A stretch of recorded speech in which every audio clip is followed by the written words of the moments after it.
Hi hello friends, welcome to Tarun Sundar kitchen. நேற்று ஒரு வீடியோவில் வந்து கேட்டிருந்தாங்க, அலுமினிய பாத்திரம் ஓட்டை அடைக்கிறது மாதிரி சில்வர் பாத்திரம் இதெல்லாம் எப்படி ஓட்டை அடைக்கிறது அப்படின்னு. இன்றைக்கி வந்து நான் ஒரு அலுமினிய பாத்திரத்தில் 3 வகையில் எப்படி ஓட்டை அடைக்கலாம் அப்படிங்கிறத நான் உங்களுக்கு சொல்லிக் கொடுக்குறேன். அதே மாதிரி நீங்களும் உங்கள் வீட்டில் ட்ரை பண்ணுங்கள். இது அலுமினிய பாத்திரம் மட்டும் இல்லை, சில்வர் பாத்திரம் எதில் வேணாலும் நீங்கள் இந்த மெத்தடை ட்ரை பண்ணலாம். நம்ம வீட்டில் இருக்கிற பொருட்களை வச்சே ஈஸியாக அலுமினிய பாத்திரம் சில்வர் பாத்திரத்தில் எப்படி ஓட்டை அடைக்கிறதுங்கிறத பார்க்க போகிறோம். நான் ஏற்கனவே எந்த ஒரு பொருளுமே இல்லாமல், எந்த ஒரு மூலப்பொருளும் இல்லாமல் எப்படி ஓட்டை எடுக்கிறதுன்னு ஒரு வீடியோ போட்டிருக்கேன். அதை பார்க்காதவங்க நான் லிங்க் கொடுக்குறேன், பாருங்கள்.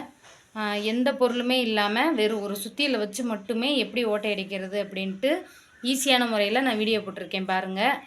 இப்போ வந்து நாம் ஒரு 3 மெத்தடில் எப்படி பாத்திரத்தில் ஓட்டை அடிக்கிறதுங்கிறத பார்க்கலாம்.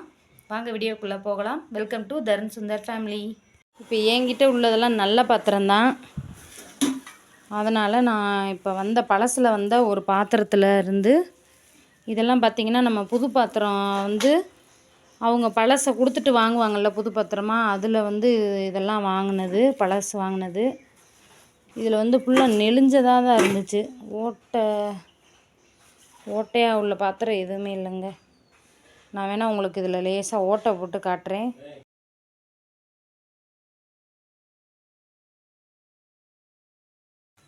அந்த பாத்திரம் வேணாம், இது கொஞ்சம் நல்லாயிருக்கு. இதில் போட்டு காட்டுறேன் பாருங்கள் ஓட்டை. இதில் நானே ஓட்டை போட்டு நானே அடைச்சி காட்டுறேன். கையில் என்னென்னு பார்த்தீங்கன்னா, சோறு எங்கள் வீட்டுக்காருக்கு குதிரைவாலி அரிசியில் சோறு வடிக்கையில் அந்த தண்ணி கொஞ்சம் கொட்டிருச்சு. நம்ம இப்போ ஒரு டிப்ஸு சொல்கிறேன் பாருங்கள். கையில் எந்த சூடான பொருளோ, எண்ணெயோ, தண்ணியோ, கொதிக்கிற தண்ணியோ எது பட்டாலும் சரி, ஃப்ரிட்ஜில் உள்ள மாவை எடுத்து கையில் அப்படியே போட்டு விட்டிங்கன்னா அந்த காயமாகிறது காயம் ஆகாமல் இந்த மாதிரி அப்படியே அந்த மாவு உறிஞ்சிக்கிறோம். இப்போ நம்ம ஓட்டை எப்படி போடலான்னு பார்க்கலாம்.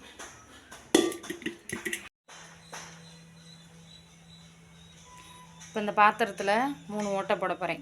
போட்டு 3 டைப்பில் எப்படி அடைக்கலான்னு பார்க்க போகிறோம்.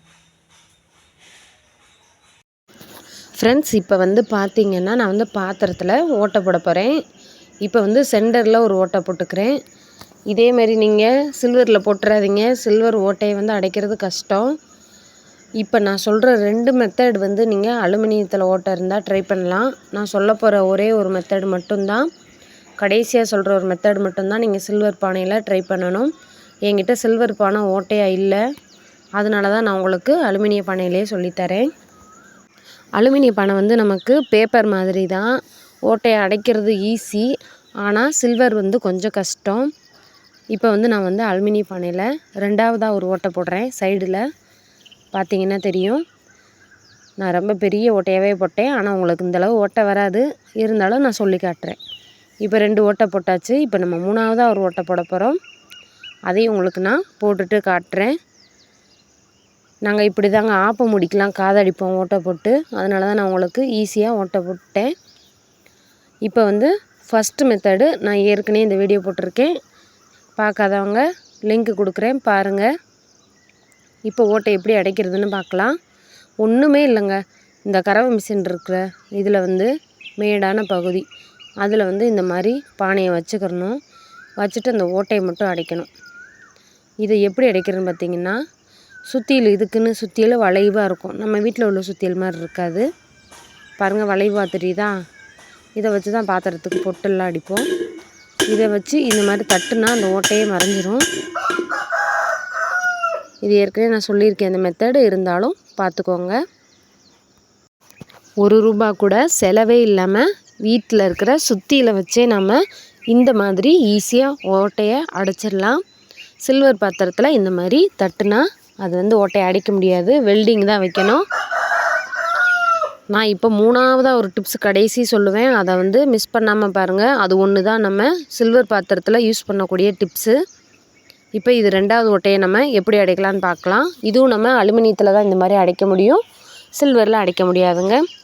நான் சொல்கிறதெல்லாம் கவனமாக கேட்டுக்கோங்க. நீங்கள் பாட்டுக்கு சில்வர் பானையில் போய் சுத்தியில் வச்சு அடிச்சிங்கன்னா அது இன்னும் பெரிய ஓட்டையாக போயிடும். நான் சொல்கிற மெத்தடு லாஸ்ட் மெத்தடு மட்டும்தான் நீங்கள் சில்வர் பானையில் ட்ரை பண்ணணும். இது வந்து ரிவீட்டுங்க.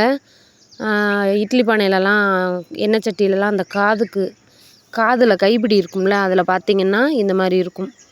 இது பேர் ரிவீட்டு. அதுக்காக யூஸ் பண்ணுவோம்.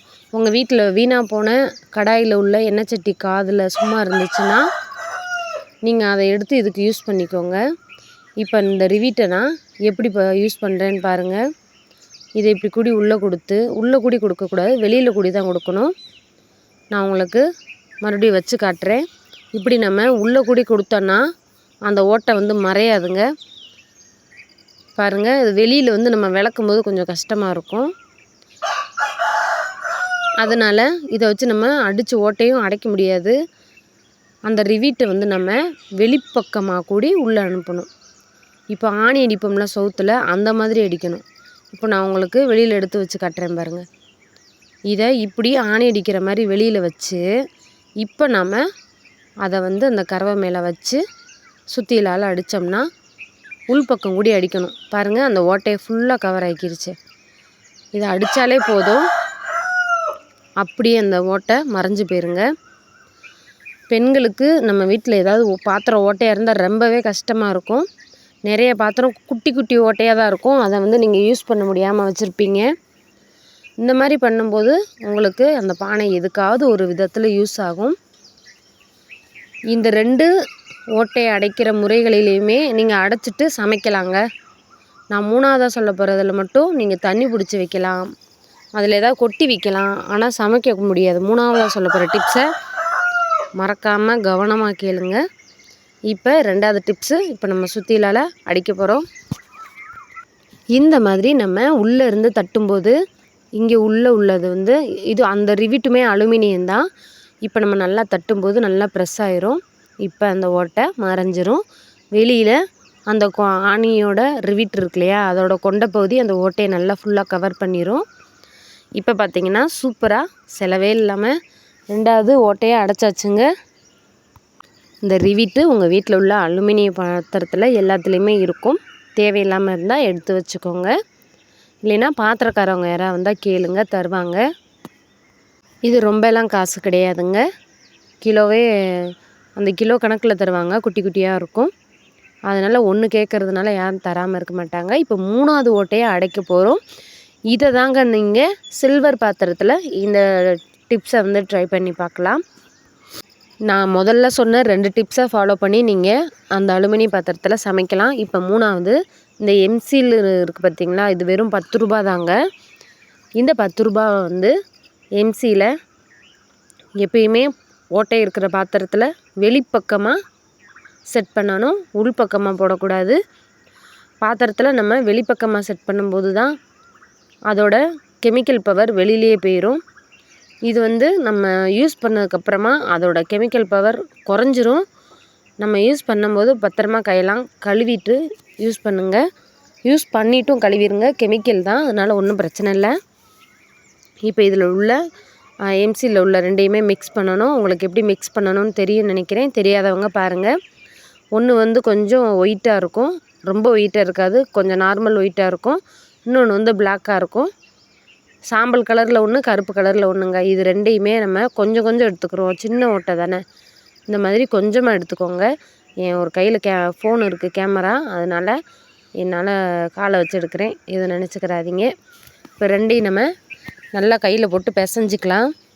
இதை நல்லா மிக்ஸ் பண்ணிவிட்டு பாருங்கள், இதை வந்து கையில் நல்லா மிக்ஸ் பண்ணிக்கலாம். இந்த மாதிரி மிக்ஸ் பண்ணதுக்கப்புறமா நம்ம ஓட்டை உள்ள இடத்துல வச்சு இதை வந்து கவர் பண்ணிடலாங்க. நல்லா மிக்ஸ் பண்ணணும், இல்லைன்னா அதோட அந்த பெனிஃபிட் வந்து நமக்கு முழுசாக கிடைக்காது. இப்போ வெளிப்பக்கமாக இந்த மாதிரி வச்சு அடைச்சிடலாம். இது வந்து நான் சில்வர் பானைக்காக தான் அலுமினிய பானையில் சொல்லித்தரேன். நான் ஃபஸ்ட்டு சொன்ன 2 டிப்ஸுமே அலுமினிய பானைக்கு ஏற்றது. 3 டிப்ஸுமே அலுமினிய பானையில் யூஸ் பண்ணிக்கலாம். ஆனால் சில்வர் பானைக்கு நான் இப்போ சொல்கிற இந்த டிப்ஸ் மட்டும்தாங்க யூஸ் பண்ண முடியும். சில்வர் பானையில் ஓட்டையை அடைக்கிறது கஷ்டம், வெல்டு வச்சு மட்டும்தான் அடைக்க முடியும். ஒரு சிஸ்டர் வந்து வீடியோ கேட்டாங்க, சில்வர் பானையில் ஓட்டை அடைக்கிறதுன்னு போடுங்க, எங்களுக்கு யூஸ்ஃபுல்லாக இருக்கும் அப்படின்னு. அவங்களுக்காக தான் இந்த வீடியோ. இன்னொன்று சில்வர் பாத்திரத்தில் வந்து இருக்கிற ஓட்டையை நம்ம நார்மலாக இப்போ அலுமினியம் பாத்திரத்தில் ஓட்டை அடைக்கிற மாதிரி அடைக்க முடியாதுங்க. சில்வர் பாத்திரத்தில் உள்ள ஓட்டையை வெல்டு வச்சு மட்டும்தான் அடைக்க முடியும். ஆனால் அலுமினிய பாத்திரத்தில் நான் ஃபஸ்ட்டு சொன்ன 2 டிப்ஸுமே ஈஸியாக செய்யலாம். இந்த 3வது டிப்ஸுமே அலுமினிய பாத்திரத்துக்கு ஓகே. ஆனால் சில்வர் பாத்திரத்துக்கு முதல்ல 2 டிப்ஸு சொன்னோம்ல அந்த மாதிரி இது சுத்தியலாலலாம் வச்சு அடைக்க முடியாதுங்க, கஷ்டம். அது வந்து நம்ம சுத்தியில் வச்சு அடித்தோம்னா வெடித்து 2ஆக உடஞ்சி போயிடும். இன்றைக்கி இந்த வீடியோ உங்களுக்கு ரொம்பவே பயனுள்ளதாக இருக்கும்னு நினைக்கிறேன். முக்கியமாக சில்வர் பாத்திரத்தில் இது மாதிரி ஒட்டிட்டு சமைக்கக்கூடாதுங்க. ஏதாவது கொட்டி வச்சுக்கோங்க, தண்ணியெலாம் ஊற்றி வச்சுக்கலாம். வீடியோ பிடிச்சிருந்தால் லைக் பண்ணுங்கள், ஷேர் பண்ணுங்கள், கமெண்ட் பண்ணுங்கள். தேங்க்யூ.